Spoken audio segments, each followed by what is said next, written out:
Баршаңызға сәлем, сіздермен бірге Әсем. Менің каналыма қош келдіңіздер. Қарапайым ғана заттардан тұратын осындай пирож киімнің видео рецептісімен сіздермен де бөлісетін болам, достар. Міндетті түрде видеоның соңына дейін көріңіздер.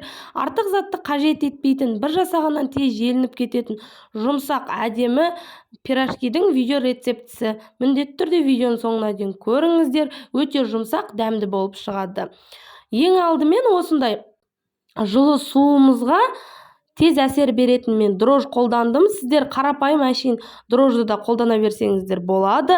Бірақ міндетті түрде ескеріңіздер, дрож жаңадан ашылған болу керек. Датасына да, шығарылған күніне де қараңыздар. Осындай дрож жақсы болса, сол кезде қамырларыңыз тез әдемі болып көтеріледі, жақсы ашиды. Осылай венчиктің көмегімен 2 қасық дрожымды салып, осылай венчиктің көмегімен жақсылап араластырып аламын. Және де 1 қасық кішкентай қасықпен толтырып тұз саламын. Және де енді қалауларыңызға қарай, негізі қант қосқандарыңыз да дұрыс. Кішкентай қасықпен, шай қасықпен 1 қасық қант саламын. Жақсылап қантым, тұзым ерігенше венчикпен жақсылап араластырып аласыздар. Міндетті түрде видеоның соңына дейін көріп, осы видео рецепті бойынша жасап жеңіздер. Өте дәмді, әдемі шықты. Және де енді сұйық майымды үлкен қасықпен осылай өлшеп құямын. Қандай заттар керек, қанша мөлшерде керек, видеоның астына описаниеге қалдыратын болам. Жақсылап араластырып алып, енді шетінен ұнымды салып, жақсылап қамыр илейтін боламыз. Ең алғашында осылай венчикпен жақсылап араластырамыз. Одан кейін уже қамыр қоюлана бастағанда жақсылап қолымызбен жақсылап араластырып алатын боламыз. Орташа жұмсақтықта қамыр илеңіздер. Қатты немесе жұмсақ болып қалмасын. Орташа жұмсақтық, жақсылап иін қандырып, әдемілеп илеңіздер. Міне, қолға жабыспайтын осындай орташа жұмсақтықта қамыр болып шығу керек. Және де кішкене ғана сұйық май құйып, жақсылап домалақтап, бетін жауып 1 сағат, 2 сағатқа қойып қойдым. Әдемілеп осылай қойып қойыңыздар. Сол кезде жақсылап қамырларыңыз ашып, әдемі қамыр шығады көтеріліп. Қамырымыз көтерілгенше енді ортасындағы салмасын дайындайтын боламыз. Картошкамызды жуып тазалап, осылай жұқалап турап, тез пісу үшін осылай жұқалап турап, қазанымызға салып, үстіне осындай кішкентай шай қасықтың жартысынан осындай тұз салып, үстіне суымызды құйып, міндетті түрде суға картошка батып тұру керек. Және де қақпағын жауып, қайнағаннан кейін астын басып, картошкамызды пісіріп алатын боламыз. Және де енді осылай пиязды қуырып қосамын. Пиязды да қуырып қосыңыздар, дәмі әдемі болып шығады. Егер пиязды ұнатпайтын болсаңыздар, картошкаларыңыз піскеннен кейін сүт құйып, тұз құйып, май құйып, жақсылап пюре жасап, пирожки жасай берсеңіздер болады. Ал енді менің пиязым, картошкам пісті. Осылай екеуін жақсылап езіп аламын. Міне, қара бұрыш қостым, кішкене қара бұрыш себеледім. Жақсылап пияз екеуін бірге езіп алдым. Міне, әдемі болып шықты. Салмасы пияз қосылғандықтан, қара бұрыш қосылғандықтан дәмді болды. Және де дәмін көріп, тұзы аз болса, тағы кішкене шамалы тұз қосасыздар. Ал енді міне менің көріп тұрғандарыңыздай қамырым әдемі, керемет болып көтерілді. Және де енді осыны 3 бөлікке бөліп пісірдім мен.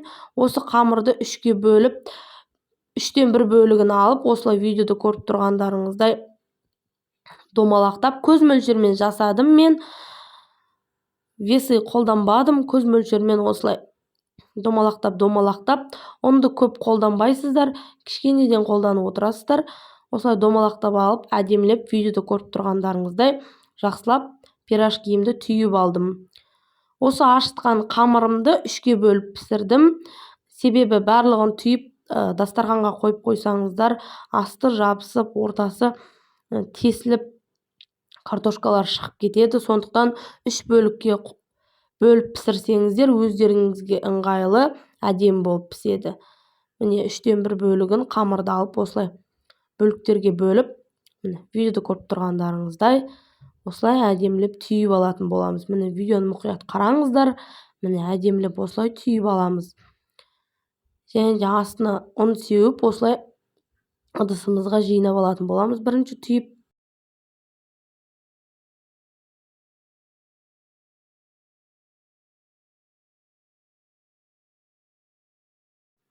Орташа қызулықта осылай қызып тұрған майымызға осылай пирожкилерімізді салып, орташа отта жақсылап әдемілеп 1-2 минуттай пісіріп алатын боламыз. Тез-тез пісіріп алуға болмайды қызып тұрған табада, себебі ортасындағы қамыры дұрыс піспей қалады.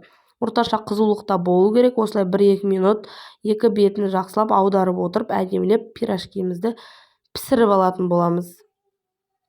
Міне видео көріп тұрғандарыңыздай, тағы да енді орташа қызулықта міне қолыммен көріп аласыздар алақандарыңызбен. Және де екіншісін міне салып, осылай 3-тен 2-ден әдемілеп пісіріп алыңыздар. Міне видеода көріп тұрғандарыңыздай